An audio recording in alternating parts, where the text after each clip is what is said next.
आज हम पढ़ेंगे मानचित्र। क्या पढ़ेंगे? मानचित्र। काफी पर लिखिए, मानचित्र। मानचित्र का मतलब जान लीजिए, मानचित्र क्या होता है। मानचित्र जैसे जो धरती है, जो पृथ्वी है, उसके किसी एक क्षेत्र का सेम अनुपात में किसी चपटे स्थान पर एक कागज पर उतारना मानचित्र कहलाता है। क्या कहलाता है? मानचित्र जो है धरती के किसी एक भाग को समानुपात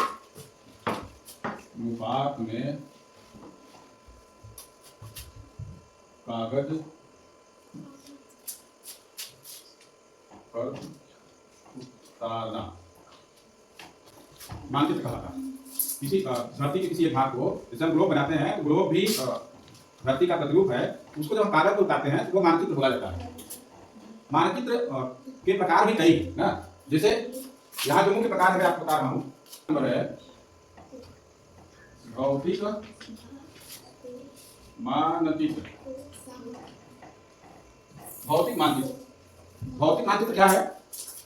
जिसमें प्राकृतिक चीजें दिखाई जाती हैं, जैसे आपका जंगल है, आपकी धरती का स्वरूप है, या नदियां हैं, जो भी भौतिक रूप से धरती पर है, उस प्राकृतिक चीजें जब दिखाई जाती हैं, प्राकृतिक, वो उसे हम भौतिक मानचित्र कहते हैं। ठीक है। दूसरा है 2 नंबर जो है भौतिक मानचित्र के बाद आता है राजनैतिक मानचित्र। राजनैतिक मानचित्र क्या है? जिस मानचित्र में हम देश, राज्य या जो भी महाद्वीप या अंतरराष्ट्रीय रेखा या जो भी कुछ दिखाते हैं, जिसमें ये समझ में आता है कि ये बॉर्डर है, यहाँ से ये देश, यहाँ से ये राज्य, यहाँ से ये गांव, तो वो राजनीतिक मानचित्र होता है ना। इसमें सीमांकन जो है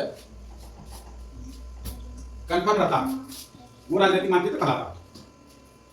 तीसरा मानचित्र, तीसरे प्रकार का जो मानचित्र है उसको भी आप लोग जान लीजिए। तीसरे प्रकार का मानचित्र थीमेटिक मानचित्र होता है। थीमेटिक मानचित्र। थीमेटिक मानचित्र क्या है? जब हम किसी मानचित्र को किसी विशेष उद्देश्य से बनाते हैं तो वो थीमेटिक होता है। विशेष उद्देश्य, ये विशेष प्रकार का मानचित्र होता है, जिसे हम इंगित करते हैं कि ये पर्टिकुलर जो है, जैसे मान लीजिए कि सड़क का मानचित्र, वर्षा का मानचित्र, वन मानचित्र, आज उद्योगों का मानचित्र, विभिन्न जो पर्टिकुलर दिखाते हैं, और वो जो है थीमेटिक होता है।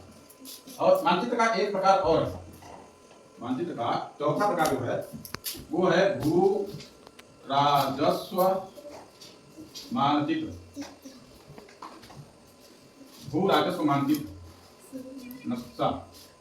भू राजस्व मानचित्र क्या है?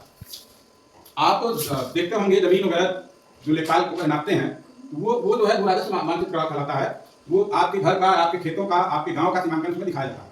तो इस प्रकार हम 4 मानचित्रों का अध्ययन करते हैं, और चारों मानचित्र का अलग अलग काम है। जैसे आपने देखा, भौतिक मानचित्र जो प्राकृतिक चीजों को दिखाता है नक्शे में, वो भौतिक मानचित्र है, और जो राजनीतिक चीजें दिखाता है, जैसे किसी देश की सीमा या राज्य की सीमा, वो राजनीतिक मानचित्र है। थीमेटिक मानचित्र जो स्पेशली बनाया जाता है, जैसे भारत में उद्योग धंधे या संसार में व्यापार, इस तरह का कुछ भी स्पेशल एक पर्टिकुलर के लिए, वो थीमेटिक मानचित्र होता है। और भू राजस्व मानचित्र जो आपका खसरा खतौनी होता है, जमीन जायदाद का नक्शा होता है, वो जो है होता है।